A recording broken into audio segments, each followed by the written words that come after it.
Assalamualaikum warahmatullahi wabarakatuh. Perkenalkan, nama saya Alivia Perliana, NIM A1A6-24065 dari jurusan Pendidikan Akuntansi, Fakultas Keguruan dan Ilmu Pendidikan, Universitas Halu Oleo. Mata kuliah Strategi Pembelajaran Akuntansi, dosen pengampu Bapak Harjun SPD MPD.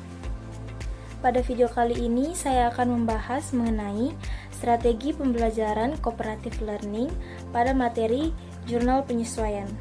Sebelum kita masuk ke pembahasan strategi pembelajaran pada materi jurnal penyesuaian, kita perlu mengetahui terlebih dahulu apa itu cooperative learning dan apa manfaatnya dalam pembelajaran akuntansi. Cooperative learning atau pembelajaran kooperatif adalah suatu pendekatan pembelajaran yang menekankan kerjasama dalam kelompok kecil, yang dimana setiap anggota memiliki peran aktif untuk saling membantu dalam memahami materi pelajaran. Dengan metode ini, peserta didik tidak hanya belajar dari guru, tetapi juga belajar melalui interaksi dengan teman sekelompoknya, sehingga proses pembelajaran menjadi lebih aktif dan menyenangkan, serta bermakna.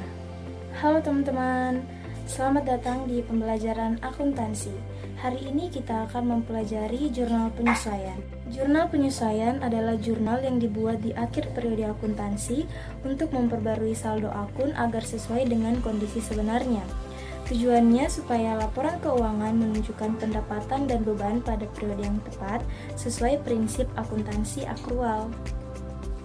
Ada 5 jenis penyesuaian yang sering digunakan, yaitu beban dibayar di muka, yaitu beban yang sudah dibayar tapi belum digunakan sepenuhnya. Contohnya, sewa dibayar untuk 1 tahun. Yang kedua, pendapatan diterima di muka, yaitu perusahaan menerima uang tapi jasa belum diberikan. Contohnya, uang muka pelanggan. Yang ketiga, beban yang masih harus dibayar, yaitu beban sudah terjadi tetapi belum dibayar. Contohnya, gaji karyawan akhir bulan. Yang keempat, pendapatan yang masih harus diterima, yaitu pendapatan yang sudah terjadi tetapi belum ditagih ataupun diterima. Contohnya, jasa yang diberikan tapi belum ditagih. Yang kelima, ada penyusutan aset tetap, yaitu mengalokasikan biaya aset seperti peralatan selama masa manfaatnya. Kita lihat contoh penyesuaian dalam akuntansi. Yang pertama, beban dibayar di muka. Perusahaan membayar sewa 1 tahun sebesar 12 juta rupiah, jadi per bulannya itu 1 juta rupiah, dicatat sebagai beban. Beban sewa di debit dan kreditnya sewa dibayar di muka sebesar 1 juta rupiah. Yang kedua, pendapatan diterima di muka. Perusahaan menerima uang sebesar 5 juta rupiah untuk jasa bulan depan.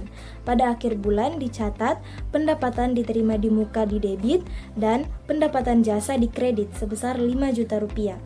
Yang ketiga, beban yang masih harus dibayar. Gaji sebesar 8 juta rupiah belum dibayar. Jadi, beban gaji di debit dan utang gaji di kredit sebesar 8 juta rupiah. Yang keempat, pendapatan yang masih harus diterima. Jasa senilai Rp2.500.000 belum ditagih. Piutang usaha di debit sebesar Rp2.500.000 dan pendapatan jasa di kredit sebesar Rp2.500.000. Yang kelima, penyusutan aset tetap peralatan sebesar Rp24 juta. Umurnya 4 tahun, penyusutan per bulannya itu Rp500.000. Jadi beban penyusutan di debit dan akumulasi penyusutan di kredit sebesar Rp500.000. Contoh-contoh ini membantu kita memahami bagaimana penyesuaian dicatat agar laporan keuangan tetap akur. Supaya lebih paham, kita akan menggunakan strategi cooperative learning dengan model think, pair, and share. Yang pertama, think. Setiap siswa menganalisis sendiri lembar soal yang berisi 5 transaksi untuk menentukan jenis penyesuaian yang tepat. Yang kedua, pair. Diskusikan jawaban kalian dengan teman sebangku untuk menyamakan hasilnya. Yang ketiga, share.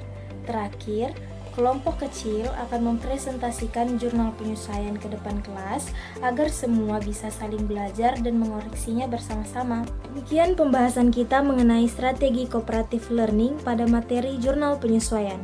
Semoga penjelasan ini bermanfaat dan dapat membantu teman-teman dalam menerapkan jurnal penyesuaian dengan lebih mudah. Terima kasih telah menyimak. Sampai jumpa pada pembelajaran berikutnya.